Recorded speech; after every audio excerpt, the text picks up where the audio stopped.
የተሰጠንን የህዝብ ኃላፊነት ማገልገል ሲገባን መስራት ሲገባን በወንበራችን ምክንያት ገዝተን ወንበራችን ለማጽናት የምንሸጠው ነገር በከፍተኛ ደረጃ ተቋም ግንባታና ሀገር ግንባታ ላይ አደጋ ያስከትላል።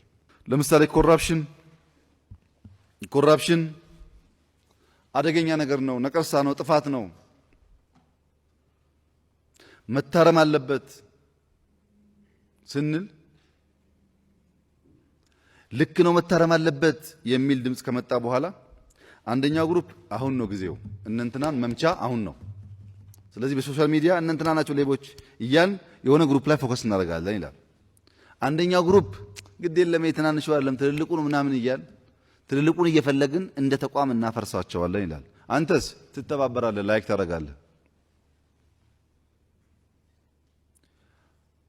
በእርግጠኝነት የምነግራችሁ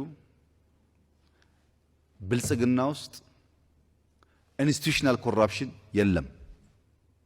ፔሪድ። ቢኖርማ ኖሮ ይሄ ሁሉ የምናየውን እንቅስቃሴ ማድረግ አንችልም ነበር።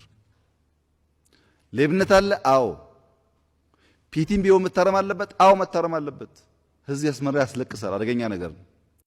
ሌብነት ህዝብ የሚያስመርረው መታወቂያ ላውጣ፣ መንጃ ፈቃድ ላውጣ፣ የሆነ ነገር ላውጣ፣ ለእያንዳንዷ ጉዳይ ስሙኒ መልቀም ነው። ከፍ ሲልሳ ሀብታም ይሆንና እኔ የምፈልገው የቦሌውን ነው፣ እኔ የምፈልገው ሳር ቤቱን ነው ለሚል ሀብታም ከመሬት ጋር ተያይዞ የሚሸቀጥ ሸቀጥ አለ። ሶስተኛውሳ ኮንትራት የሚሸጡ የሚገዙ ግለሰቦች ምናልባትም ጥቂት ቡድኖች በጋራ ሆኖ የሚያጨረብሩት ሌብነት አለ።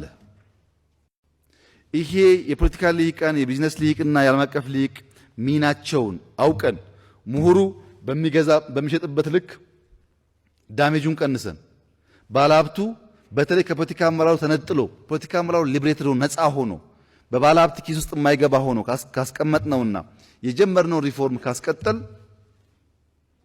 የሚጠረጥሩ ሰዎች ከሚገምቱት ስፒድ በላይ ኢትዮጵያ ብልጽግና ማረጋገጥ ትችላለች።